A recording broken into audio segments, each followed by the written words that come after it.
Hello बच्चों, let's read the question. The question here says match the columns and select the correct option. Column 1 में given है A centriole, B endoplasmic reticulum, C cytoskeleton and D centromere. Column 2 में given है P primary constriction of chromosome, Q maintain shape and provide mechanical support to the cell, R basal body of cilia and flagella, and S protein and lipid synthesis. And we are given with 4 combinations of column 1 and column 2, and we have to find the correct option. So for this question our key concept would be, हमारा key concept होगा regarding the different cellular structure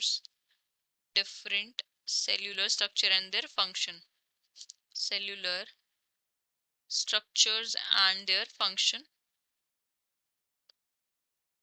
सो यहाँ पे हमें different cellular structure given है, तो हम एक एक करके सबकी बात करते हैं। सबसे पहले हम बात करेंगे रिगार्डिंग सेंट्रियोल। सो सेंट्रियोल जो है वो आपकी सिलेंड्रिकल सेल ऑर्गेनेली है, एंड दो सेंट्रियोल जब आपस में परपेंडिकुलरली लाई करके ये क्या बनाते हैं, सेंट्रोजोम बनाते हैं। एंड इसके अलावा ये क्या क्या बनाते हैं, सेंट्रोजोम फॉर्म करते हैं, कार्टविल स्ट्रक्चर बनाते हैं, एंड ऑल्सो ये क्या फॉर्म करते हैं, they form basal body of cilia and flagella. Basal body of cilia and flagella. Cilia and flagella. Centriole के अंदर कैसी होती है, 9+0 अरेंजमेंट होती है। मींस 9 जो है वो पेरिफेरल प्रोटीनेशियस फाइबर जो पेरिफेरी में प्रेजेंट होते हैं, ट्यूबुलिन प्रोटीन से कंपोज्ड होते हैं, ट्रिपलेट्स की फॉर्म में प्रेजेंट होते हैं। सेंटर में हब प्रेजेंट होता है, और हब और जो पेरिफेरल ट्रिपलेट्स होते हैं वो रेडियल स्पोक से आपस में कनेक्टेड होते हैं। तो सेंट्रियोल को हम किससे मैच करेंगे, basal body of cilia and flagella which is R. Then is endoplasmic reticulum, इसको हम ER से लिख रहे हैं। तो एंडोप्लाज्मिक रेटिकुलम जो है बेसिकली दो टाइप का होता है, which is smooth endoplasmic reticulum SER and rough endoplasmic reticulum RER। Smooth endoplasmic reticulum होता है जिसके सरफेस पे राइबोसोम प्रेजेंट नहीं होते। RER मींस जिस एंडोप्लाज्मिक रेटिकुलम के सरफेस पे राइबोसोम अटैच होते हैं उसकी वजह से वो थोड़ा रफ अपीयर होता है, तो उसको हम बोलते हैं RER।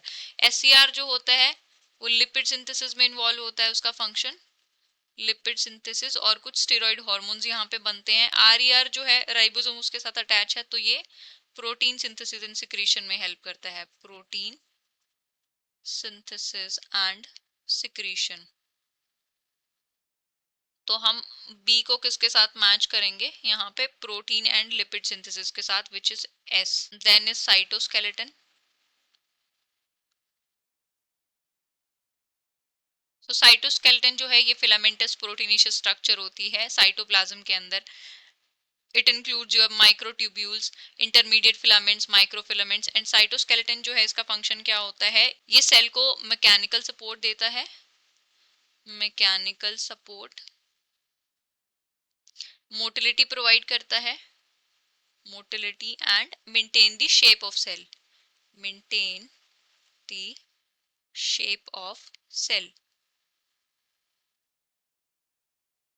तो हम C को यहाँ पे मैच कर देंगे, maintain shape and provide mechanical support to cell, Q के साथ। देन हमारे पास है सेंट्रोमियर। सो सेंट्रोमियर को बोला जाता है it is the primary constriction of chromosome, primary constriction of chromosome, and basically centromere की पोजीशन के बेस पे जो है हम क्रोमोसोम को डिवाइड भी करते हैं, ये इस तरीके से प्रेजेंट होता है। सपोज ये हमारे पास क्रोमोसोम है, सो ये जो मिडल में है दिस इज योर सेंट्रोमियर।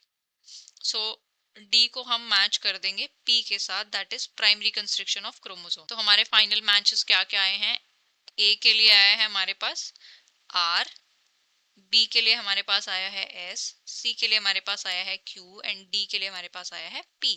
तो हम करेक्ट ऑप्शन आइडेंटिफाई करते हैं, A P तो ये भी नहीं होगा, 2 में गिवन है A R B P तो ये भी नहीं होगा, 3 में गिवन है A P B R तो ये भी नहीं होगा, 4 में गिवन है A R B S C Q and D P तो ये चारों कॉम्बिनेशन सही है 4 में। So final answer for the question is option 4। I hope you have understood it well. Best of luck and thank you.